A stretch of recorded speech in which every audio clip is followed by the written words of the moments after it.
Periyar Maniammai Institute of Science and Technology, Tanjavur. B.Tech Biotechnology with specialization in computer science and biology. ஒடுக்கப்பட்ட சமூகத்தில இருந்து இத்தனை பேர் வந்துட்டாங்க, இவ்வளவு பேர் வந்துட்டாங்க, நாங்க போட்ட பிச்சைன்னு சொன்னதை மறக்க முடியுமா?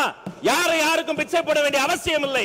பாபா சாஹேப் அம்பேத்கர் கொடுத்த உரிமையில் நாங்கள் வாழ்ந்து கொண்டிருக்கிறோம். பேரவைத் தலைவர் அவர்களே, அவர் பேசிட்டு உட்காருங்க.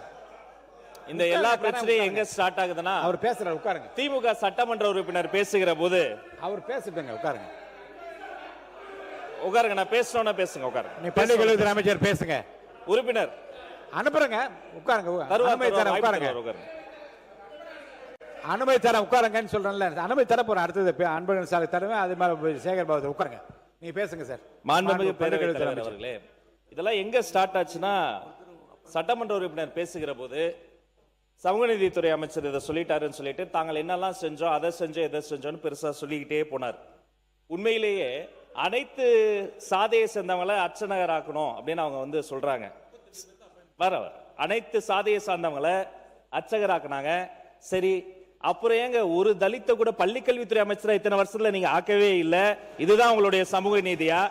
உயர்கல்வித்துறை அமைச்சர் அவர் இருந்தாரு, ஏன் பள்ளிக்கல்வித்துறை அமைச்சரா ஆகல? ஒண்ணு. ரெண்டாவது அதெல்லாம் செஞ்சதா சொன்னாங்கல்ல, அது கடமை. எப்போதுமே நாங்க தான் செஞ்சோம் எங்களை ஏதோ வாங்கக்கூடிய நிலையில அப்படி தாழ்த்தி பார்க்க கூடாது. அது கடமை, ஒவ்வொரு அரசின் கடமை. ஒடுக்கப்பட்ட மக்களுக்கு வேலை செய்வது கடமை.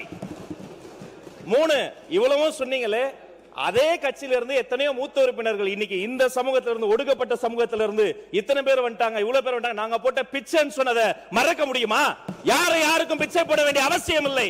பாபா சாஹேப் அம்பேத்கர் கொடுத்த உரிமையில் நாங்கள் வாழ்ந்து கொண்டிருக்கிறோம். அதனால மதிப்பிற்குரிய உறுப்பினர் பொதுக்கூட்டத்தில் பேசுவதை போல பேசுகிறார், இவரை சொல்லாதீங்க, அவரை சொல்லுங்க. கருத்தால் எதிர்கொள்ளுங்க. நீங்க கொடுத்து வாங்க வேண்டிய நிலைமையில நாங்க இல்ல. எல்லோருக்கும் எல்லாம். இது அம்பேத்கர் எழுதி வைத்த சட்டம். இதை செய்ய வேண்டியது கடமை. சமூக நீதித்துறை அமைச்சர் சொல்லுங்க. மாண்புமிகு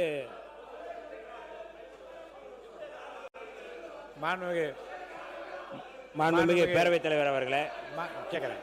மாண்புமிகு பள்ளிக்கல்வித்துறை அமைச்சர், நீங்க இந்த பிச்சை என்ற வார்த்தை கேட்கறேங்க, உட்காருங்க. கேட்கிறேன். மாண்புமிகு இந்த பிச்சை என்ற வார்த்தை எங்கிருந்து எடுத்தீங்க?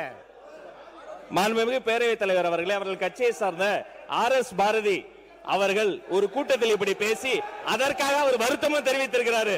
வரலாறு அன்னைக்கு அவர்தான் முஸ்தபா பேசும்போதும் கூச்சல் குழப்பத்தை ஏற்படுத்தி அப்படி ஒன்று நடக்கல, நீங்க ஆதாரத்தை கொடுத்தார். தேவைப்பட்டால் சபாநாயகருக்கு நான் ஆதாரத்தை தருவேன்.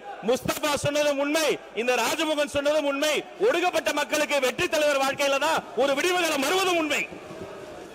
உறுப்பினர் இருங்க. உறுப்பினர் பொதுக்கூட்டத்தில் நானே சொல்றேன். இல்ல